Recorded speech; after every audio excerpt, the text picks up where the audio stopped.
Imagine this, you invest $100 per month into the S&P 500. With an average annual return of about 10%, after 10 years, you'd have around $20,000. After 20 years, that grows to about $75,000. After 30 years, it's nearly $200,000. And if you kept going for 50 years, that little $100 a month snowballs into over $1.4 million.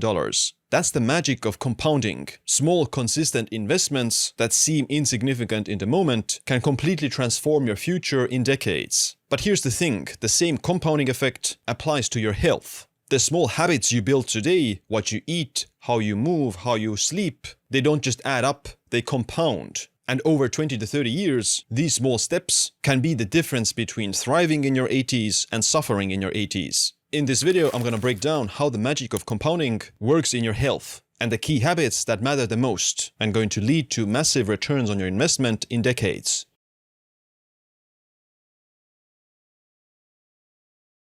When you think about what could accidentally kill you in your 70s, then it's most likely to be falling and breaking a hip.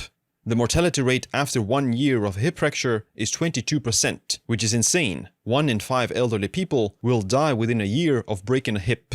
The biggest determinant of surviving a hip fracture and not getting it in the first place is your bone density and muscle strength and muscle mass.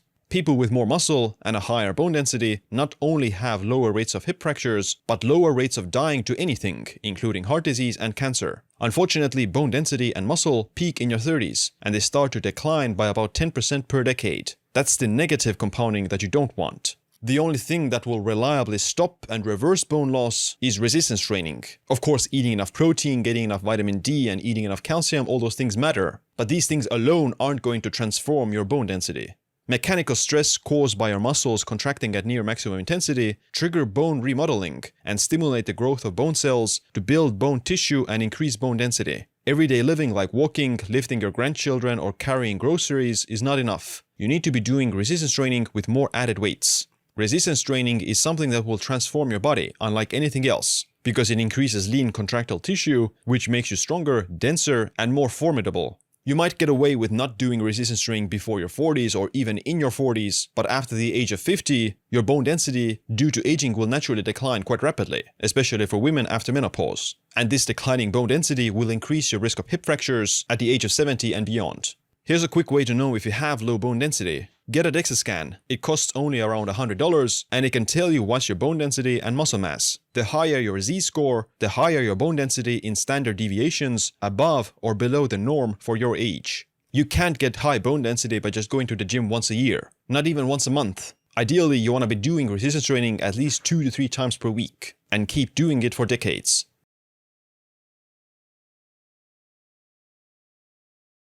Social relationships are something hard to quantify, but they play a huge role in your happiness and longevity.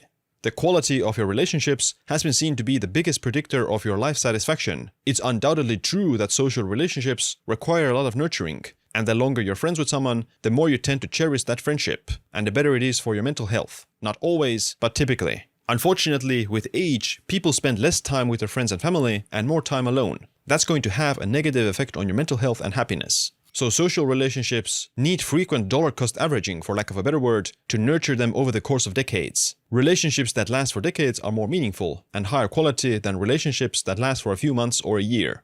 Here's what you can do to compound your social capital. Spend time with your spouse or family every day. Maybe you can't meet them in person, but talk with them online or call them. Small things like this compound over time. Do fun activities like going on trips, long walks, dinners, etc. You should do this with your best friends as well. Go on a trip or some celebration a few times a year. If you have children, then try to develop a good relationship with them and stay in touch, because after your children move out, you'll spend an insignificant amount of time with them compared to before. You don't want them to leave the house and never talk to you again, or meet them only once a year for Christmas.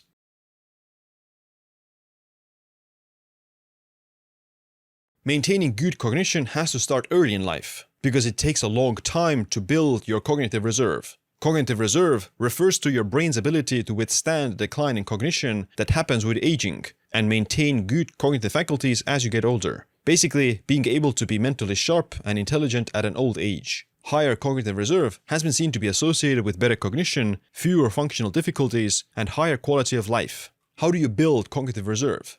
Research suggests that early life education and a cognitively demanding job throughout your life are the biggest predictors of cognitive reserve later in life. Higher education like a PhD predicts higher cognitive reserve more so than just a high school diploma. You just have to become a lifelong learner. Use your brain or lose it. Educate yourself about new topics. That's the most impactful thing that increases cognitive reserve. Read new information. Fiction or non-fiction doesn't matter. Engage in cognitive problem solving. Sudokus and word puzzles are a good start, but you would want something more challenging. Socializing with others increases cognitive reserve. New experiences that require you to pay more attention and force you to adapt are good for the brain. You build your cognitive reserve every day the same way you build your muscles. If you don't use it, you lose it. If you think that you can just retire and not think and not problem solve anymore, then you're gonna head towards dementia later in your 70s and 80s.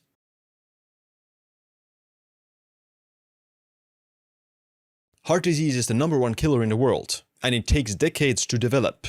You're not gonna get heart disease if you live unhealthily for 1 year, unless you're really burning the candle from both ends. But if you do it for 20 to 30 years, you will get heart disease. With heart disease, you want to slow down the process of atherosclerosis, which leads to plaque accumulation in the arteries. It's a slow process that takes decades. Unfortunately, every old person will have some plaque due to aging, but you can minimize it by keeping your risk factors low. It's seen that the more risk factors you have for heart disease, such as smoking, diabetes, obesity, dyslipidemia, and high blood pressure, the faster you develop atherosclerosis. People with 4 risk factors get atherosclerosis at a younger age than those with 0 or only a single risk factor. Here are the things that compound your risk of heart disease over the course of decades. Smoking. Regular smoking is one of the biggest risk factors for heart disease. Every day you smoke, you're slowly increasing plaque in your arteries, and in your 60s, you're gonna get a heart attack. You should stop immediately. High blood sugar levels damage the blood vessels every day and lead to a faster development of atherosclerosis. You should improve your metabolic health and get normal blood sugar. Obesity usually walks hand in hand with diabetes and high inflammation, which both increase atherosclerosis. The more obese you are, the faster you develop atherosclerosis, so you should lose the extra weight. Chronically high blood pressure damages the blood vessels, just like smoking or diabetes. You should get your blood pressure down as quickly as possible.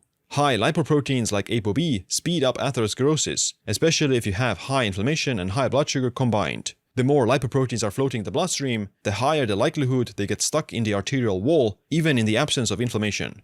By ignoring these risk factors, you're compounding your risk of heart disease in decades. For heart disease risk reduction, you want to adopt a healthy lifestyle. Don't be overweight, eat a healthy diet, sleep enough, stay physically active, etc. For maximum risk reduction, you want to eat a Mediterranean diet, exercise regularly, manage stress, and take the sauna regularly, as it's been seen to reduce the risk of heart disease and high blood pressure by over 60%.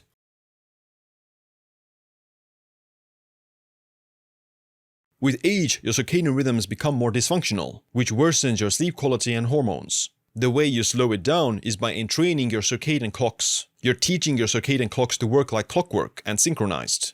Misalignment in the circadian rhythms is seen to be associated with many chronic diseases, including cancer, heart disease, Alzheimer's, and diabetes. Circadian misalignment also compounds over time. If you're chronically sleep deprived, if you're chronically jet lagged, and with chronically irregular sleeping habits, you're destroying your circadian clocks faster. What you need to do is entrain your circadian clocks by getting exposed to bright light, preferably sunlight in the morning, and block out blue artificial light in the evening. Wear blue blockers, blackout curtains, sleep masks, screen filters, and all that thing.